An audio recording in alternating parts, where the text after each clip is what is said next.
Welcome to Black Belt Beauty Radio, a podcast fueled by a passion to support your journey in developing your most beautiful and optimal performance in life. Each episode is driven with the intention to elevate your mind. When we elevate our mind, we elevate our life. So get ready. It's time to rise.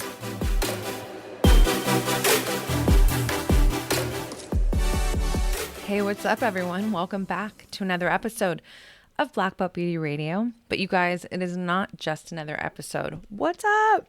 So it's the first video episode. You can actually watch this one on YouTube now, and this will be the case moving forward.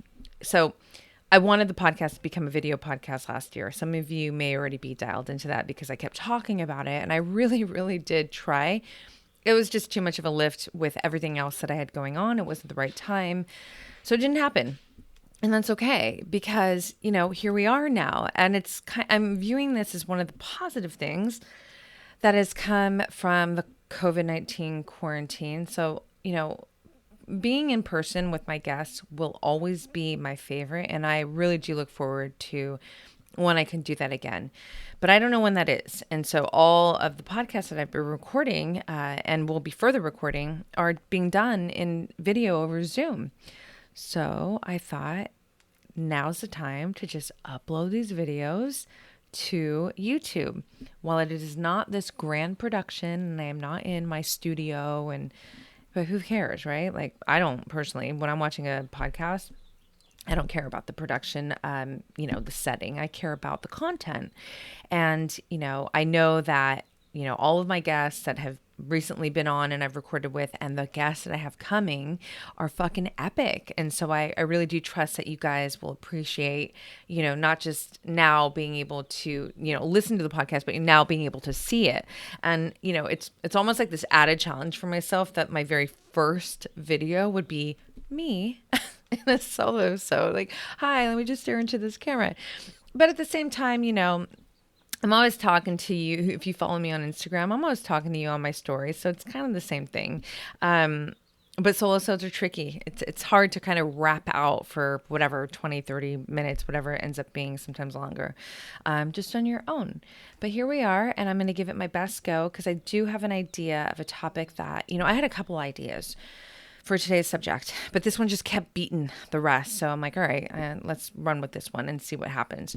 And it's around the ideas of how to maneuver, how to pivot from feeling anxious and feeling unease to feeling calm and to feeling strong. So this is a subject that I've certainly created another Solosode around. I've implemented into talks that I've even recently had, like with my girl Tracy Lynn, where she shared her sound bath meditation, and that was meant for, the same thing, to calm you and to strengthen you and center you. It's such a good episode. If you do not listen, the sound bath it's just delicious. But I want to really walk you through 3 steps for me that I am implementing right now in this quarantine when I feel, unease, stress, and like an overwhelming sense of challenge, right?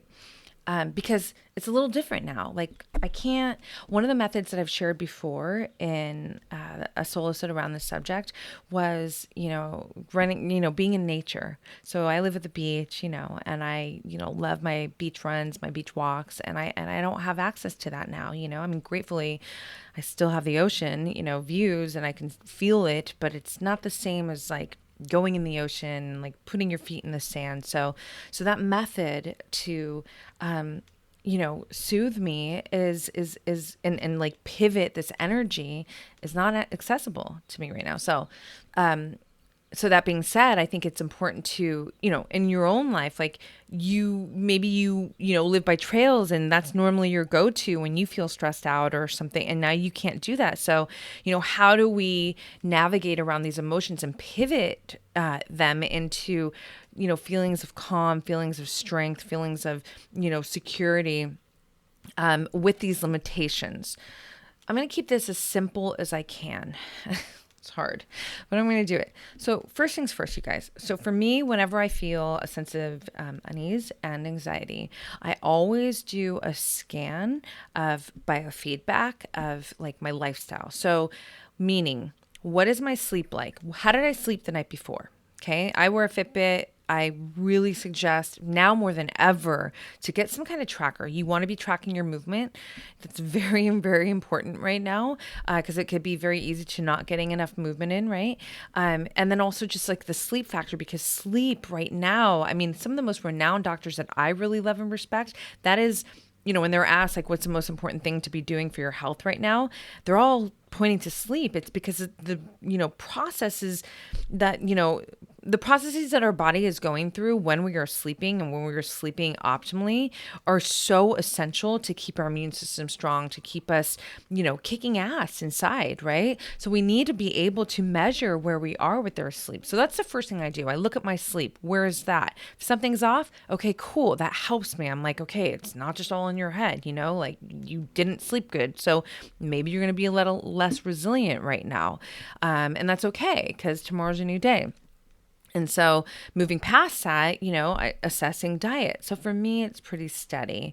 But there could be some days where maybe I ate a little bit of excess of, I don't know, whatever it might be versus something else that typically when I'm more balanced in this other area over here, maybe more proteins and fats or whatever, I tend to feel calmer, right? I'm just giving you an example. It's kind of hard for me with diet because it is very steady. So diet's usually not really what's going to rock my boat. But I do know that a lot of people right now, diet is rocking the boat, man, whether it's the type of foods that a lot of people are eating or the amounts of it, because of stress and accessibility, that it's really, really important to pay attention to that because, your diet is 100% going to affect your nervous system, and that affects your emotions, and that's going to affect, your overall well-being. So you got to check in with your diet, right? And, this is not like when you are doing the scan, you guys, it's you're literally assessing right now. First, you want to assess, okay, what's the sleep? Okay, what's the diet? How has my movement been? Have I not been moving enough? Or am I moving too intensely? There are a lot of people I know even who listen to the podcast, like maybe you're just like a nonstop hit person, and maybe you need to do a little bit more yoga and restorative work right now. Maybe you need to calm your cortisol and be doing more long walks. Again, assess before we start editing. Assess. Women, where are you on your cycle? This is the main lever for me when I get emotionally fucking rocked, right? And it's helpful to know this, right? Because oftentimes when you feel this overwhelming anxiety and all this stuff, you're like, fuck, what's wrong with me? Like what? But when you have this information here of like, ooh, I didn't sleep good. Yeah, my diet's not been good. Ooh, I've been watching a lot of news and I'm watching it late. So that's messing up my sleep and it's getting into my subconscious. I'm about to ovulate. I'm about to start my period or I'm on my period. All of this information, you guys, is so essential because it impacts your resilience. It impacts your emotional state, your emotional agility. It impacts all of it. So you want to start here. I start here. Once I assess, I'm not judging. Don't judge, right? Once I assess where things are and, with honesty always, now you got to start doing the work of, okay, well, I'll make an example. My diet's been a little shit. I've been eating, super high carb, sugary foods, and I'm even eating them late because when you eat is very important too, right? So maybe I need to start doing some time restricted feeding, and shortening the window of feeding so that I'm making sure that my digestion is not interrupting my sleep. And maybe I need to make sure that I'm eating more, healthy proteins and fats versus these like sugary, inflammatory, carby foods, right? And you start troubleshooting your, sleep, your movement, your, what you're ingesting news-wise, information-wise. That could even be a conversation with a friend. If you have a friend that's always on high alert and like freaking out and you're talking to that person a lot, might not be the best thing for you right now, especially considering you're going through a sense of unease and challenge and, anxiety or whatever. So biofeedback, check your lifestyle, check in with that, assess, edit as necessary. Okay, so in my life when I do that, so let's just say here I am, I've done all the scanning and I understand and everything right now is pointing to, ooh, okay, girl, it's your cycle. It's where you are right now. Now, just because I've figured out that, it's my hormones, that doesn't mean that all of a sudden it goes away. No, I'm still going to feel maybe less resilient. I'm still going to feel, maybe unease or whatever I'm feeling at that moment, right? That's even making me do this scan, right? So here's the thing. It doesn't go away. You have to shift the energy, right? You shift anxiety from, this feeling of unease to a state of ease and calm. You shift this sense of overwhelm to a feeling of centering, of rootedness, of security. How do you do that? So once I do the biofeedback check-in, then I say, I am always having conversations with myself, honestly. I think it's very important to be able to do that. I have this highest self. I have my future self. I've talked about her so many times on the podcast. And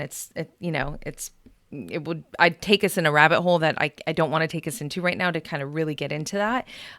But essentially what I'm saying is that I have a very highly connected, deep relationship with myself. So I check in with myself and I'm like, okay, is this really what you want to be putting yourself through emotionally right now? Like, while maybe certain things are very valid and in the sense of what is triggering me. Let's just say it's thoughts around finances or work or personal relationship, whatever. In my life, your life, imagine yourself there.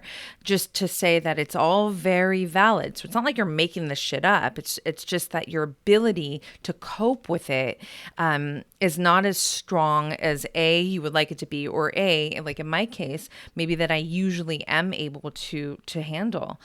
So I just asked myself a couple questions, like, is this really where you want to be? No. Okay, so are these thoughts and these emotions going to support you to feel good? Are they going to support you to produce the kind of work that you want to produce? Are they going to support you to have a great day? So once I go through all these, kind of self-inquiry questions, and, the answer is like, no, this is not. Okay, cool. So what are we going to do about it? So for me, what I like to do is I like to get physical. And what I choose to do will always be different. And you got to have you got to be very self-connected. And you don't need to be an expert. I don't think you need to be super dialed into who you are and all that yet. You just need to know, like, listen, if I'm super high strung up here right now, I need something calming physically. So in my case, this happened to me the other day. This is real life shit. I couldn't figure out. I'm like, okay, I was feeling unease. I was getting ready. Cycle was about to start. And, I checked in. I did all the things. I knew it. Like, oh, shit, here it comes. And I was like, okay, what do I thought at first it was going to be sprints and hit. And, it wasn't that. Like, that wasn't just hitting it for me. It almost felt like, no, I'm already almost there in this kind of hit mode in my mind. So what do I need? I don't want to just do yoga, though. I love yoga, but like, I don't want something just super, and so it was like, I need to go lift weights. I need to feel my strength. I can take my time. So it's not this super fast beast mode, but I need to feel how strong I am. And I'll tell you, that fucking worked, because here I am in this feeling of I don't feel that strong mentally, right? Which is not the norm for me. So when I go and I start deadlifting, 100 and, whatever, 35 to 55 pounds, like, I feel fucking strong, and I came out of that session feeling completely reverted. So here I am, like, I've took this feeling of I don't feel strong, I feel unease, and I just completely pivoted it. I transmuted it. That's the thing that's so important. If you're waiting for the feeling to go away, you're going to be waiting forever. It doesn't go away. You have to shift it. You have to give it like another home, right? You need to give, you have to recreate it, reposition this emotion in you to be something else. So, sometimes I know a lot of people will go to meditation for this, right? And I love meditation, talk about it all the time. I meditate every single morning. Like, I will never cheat on my meditation because it's a date with myself. And I love that date. Like, I get to hang out with my future self. I love it. I love it. I love it. I'm obsessed. I need it. And it always serves me. When I leave meditation, I am always better for it. And it's how I start my day. But for me in my life, you guys, when I, let's just say like I started the day, I did my meditation, and I'm moving through the day, and I feel like just the feelings that we're talking about, like unease and, just not strong and anxiety and all that stuff. Yeah, it's really hard for me to actually sit down and just be like, okay, let me meditate. And I know for some people you can do it, and that's awesome. For me, I need to get physical. Science has proven that when we change our physiological state, we change our emotional state. So that's why I say, I personally, after biofeedback, I decide on some method of movement and I get myself into it. It doesn't need to be long. It could be shorter. It could be longer. It could be whatever. Again, this is going to go back to what do I really need right now, and do the work to check in with yourself honestly.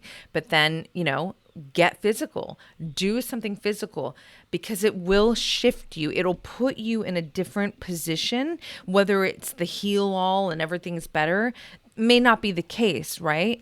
But sometimes it is. In my case, in the example I just gave you, it certainly was. But let's just say now that you do something physical. In my life, I've put myself through some kind of physical training, and, I feel better, but there's still some that I want to work through. Cool. So the next thing that I like to do is I like to create. Check it out. Creating can even be cleaning your home. So, some of you, I felt like I just heard people like, huh? For me, I'm a neat freak. I love clean, right? I just do. It's my home is energy that's alive, and I have a lot of respect for it. And I'm an artist, and I want everything in my environment to look and feel beautiful at all times, And so, I say that just because there's not a lot of cleaning that has to really go down in my home, but you could always dust something. You could always get a little clean that cabinet out, and it's super relaxing. So why am I using cleaning as an example? Because maybe when you hear the word create, that applies pressure. Or what am I supposed to do? Paint a fucking painting? I don't even have paints. Right, I get it. But I want to give you different examples of creating. Creating can be a dish in the kitchen, like a recipe. I know a lot of people love to bake when, they get stressed out. I love that idea. I just think it's a little tricky if you're going to just eat the whole cake that you just made. I don't think that that's a good thing to do. But I do love the idea of exploring the kitchen and, creating some kind of recipe. It's very, very meditative to cook. It is for me. I know it can be stressful for some people. Okay, so if you're one of those individuals who get stressed out for it by cooking, well, what is something else you can do that's creative? Is it organizing your closet? That is creating. It's just understanding that create doesn't have to be Picasso. Create just means that you are about to take your mind somewhere away from this place where you are feeling challenged, where you're feeling anxiety, where you're feeling unease, and you're about to reposition it to be somewhere where you can use your imagination. So if you put on your music and you start organizing your closet, and you're like, okay, I'm going to do long sleeves, and I'm going to do color, and and that is a form of creating, and it really needs to be, respected that way. Because I'll tell you, these little things that sometimes people can overlook are really, really therapeutic. They're very, very effective to take this energy and reposition it to be, the opposite of that. So you go into this, you're in this state of anxiety, you're in the state of challenge, you're in the state of unease, and now you're like, fuck, okay, I've done the biofeedback. I understand, this is off. Okay, I'm going to adjust as I need to adjust in the days to come, but I still feel this way right now. Okay, cool. I'm just walking through my process. So I'm going to, do a little bit of yoga. Okay, great. Did a little bit of yoga. And I feel a lot better, but there's just some stuff that I still want to shake off of me. Okay, great. So I'm going to put on some music, and I'm going to start organizing my closet. Or I'm going to, if you're a mommy, you're going to sit down and grab the coloring books and start, coloring with your kids. I mean, I know everyone's life is so different. And obviously I can't sit here and, give all of you individual examples, but I don't think I need to. You guys are fucking smart, and you can take the ideas, the overarching ideas that I'm giving to you, and and create them to fit into your own life. So step number 1, biofeedback environment. What is your life, from a health standpoint doing for you? What's happening there? Number 2, do something physical. Shift your emotional state by doing something physical. It is highly effective. If it doesn't completely shift your energy, it will push you far enough away from where you were and more in the place that you want to be. And then you can further it with do something creative. Another thing in this kind of creative sense is, my best friend, my journal, you guys, if you haven't started journaling, you're going to hear me talk about journaling all the time because it's literally, it's the most powerful tool. And when I started journaling as a young girl, it wasn't a tool, it wasn't this conscious decision of I'm going to use this tool. It was just that I just had expression that had to come out of me. Like I just had to release it, and I could do that in a journal. And then fast forward, 41 years old, about to be 42 next month. Holy shit. I have over 2 decades of writing in my home, and I'm like, whoa, I don't go through them that often because there's just so much writing, but I'm like, when I do go in, I can see just how powerful this one tool, this journaling has been for me to be more self-aware, to be more self-connected, to invite more self-love, to fortify my self-love. And all of that has affected and expanded and cemented this sense of self-confidence that I live with.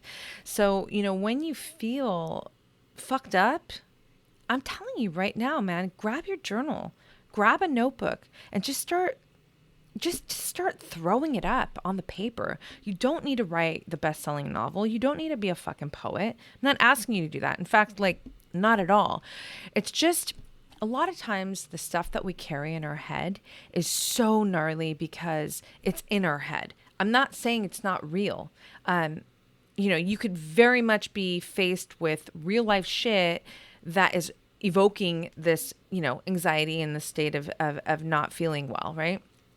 But when you carry it in your head, for some reason, it like amplifies it. And when you put it down on paper, it just takes some of the ease off of the pressure cooker, just comes down. And then, from that point, you can actually look at your writing and you can start to assess, is this true? Okay, well, how can I work around this? Well, could I shift this here? You could just start becoming more, connected with your thought process, with the scenario, and then you can start to even move into visualization through your writing, acting as if, well, what's the solution to this? And what do I want to come of this? What do I want to manifest, from, how to maneuver around this shit? I'm just saying, pick up the pen, grab a notebook or a journal, and really exercise this powerful tool of self-connection by just releasing your thoughts, releasing your emotions out on the paper, and just get it out of you, you guys.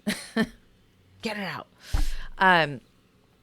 Those are my go-tos right now. Those are really my go-tos. Okay, and look, outside of all of that, I do believe that having a great counsel is important, meaning people that you can call. Why I don't go there first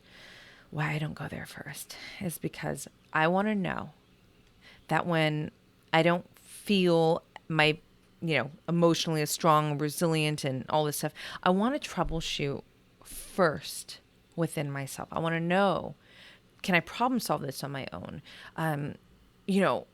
I want to lean into myself so that I can be more self-reliant, so that I can generate this self-trust. So when I am able to troubleshoot and soothe myself and strengthen myself and pivot these emotions, I'm not saying, I want to be very clear on this because I know that there are times where you really do need to go and talk to someone, and that's a very different conversation. I trust that you guys all know that. What I am saying to you is a lot of shit can be done within yourself. A lot of the troubleshooting, a lot of the problem solving. And I personally will always start here, going into self, first. And then, there is a time where, I want to call my mom and I want to rap out. I want to call my homegirls and I want to rap out. And, the cool thing too, I mean, granted, I'm not a complainer by nature. I fucking hate it. Like, I'm never going to call you and be like, if anything, I will call. If I do get to this point where I want to call and express, it's more just kind of releasing thought process, almost like a journal, right? Like they're my journal. And sometimes I actually do want their advice or their opinion, but it's not this, I don't feel good, so I'm just going to quickly call to try and revert the work that you can be doing within yourself that is so beneficial to yourself, and just like kind of moving the emotions into, somebody else's lap. And then, I don't know, I really feel like I have an edge right now in this state of quarantine because for a lot of reasons, actually, but one of which is because of all the years that I have done this problem solving and this troubleshooting. When I feel this, these emotions that don't feel good, basically, and I've been able to navigate through them powerfully, and and shift them truly, like. And sometimes, man, I'm going to tell you right now, like, it makes me emotional to think about it because sometimes it's hard. And I'll do all the things that I just told you. And, maybe I still go to bed that night and I just, it's like I still have some of that in me, And then this is what I do. And this is where I'm going to end this episode. And I hope this episode is helpful. I mean, it feels like a little bit of a rant, but it's just honest, you guys. Sometimes when that's the case, I've done all the things. I just talk to myself and I remind myself, hey, you did your best, and everything is an ebb and flow in life. It's always a season, it's this one day and then it's that the next day. So, just know that, tomorrow you'll wake up and, you'll feel better, or you'll feel different, or you will have an opportunity to work on feeling better, like whatever it is, but just more or less giving myself this message of, I love you. It's okay. You're going to get through this. Just understand that this is just part of the process. And, if there's things that you need to address to support the pivot of this. So in your life, it could be lifestyle things, turn off the news and maybe eat better foods, just you do that work, and you be patient with yourself in the process too, because putting pressure on trying to not feel this way, like that's like gasoline on the fire. It doesn't work. It doesn't work. You have to accept it. You have to be real with it. And then you start to implement, whatever the things are for you. But what I shared in this episode, I implement these methods to help me to pivot these emotions, to reposition these emotions, to be, to offer me the feelings that I want to be feeling, which is strong, resilient, uplifted, and just fucking feeling good, basically. So I hope that helps. The goal is for it to help you. So I'm going to let it be here. What are your thoughts? Will you share them with me? I would love to know so much. And even just having the video up, like, please give me some feedback. DM me on Instagram, Roxy Look, Black Belt Beauty. Talk with me. I love connecting with you. If you have DM'd me, you already know that I'm going to follow up with, my appreciation, and I'm going to be there with you because I really do want this to be a conversation that's just ongoing with us, So anyways, I love you guys. Thank you so much for tuning in. I appreciate you so, so much. And next week, man, all the episodes coming are fire. So I'm excited, and I hope you are too. I love you guys. I'll see you next week. Literally see you. Okay, bye. Thanks so much for tuning into this episode, you guys. If you loved it, please share it on your social. Throw it up on your Instagram stories and tag me. I'm at Black Belt Beauty. I am also at Roxy Look, RoxyLook. I love connecting with you guys. This is a conversation that I want to just continue growing with you guys. So if you feel inspired to hit me up, do so in that space. I always enjoy hearing from you. If you'd like to support this podcast, you can do so by rating it and reviewing it via iTunes. It's such supportive help, you guys. It really helps the visibility of this podcast. So I appreciate and thank you in advance for doing that. And last but not least, if you are interested in starting your own podcast, or perhaps you already have one and you need help with, editing your audio and the production of it, I cannot recommend my producers enough. Resonate Recordings, you guys, they are the bomb. I rely on them. They are an absolute supportive tool to me and my podcast. So check them out and let them know that Black Belt Beauty sent you. And on that note, you guys, I'm signing off with all my love and always looking forward to catching you on the next.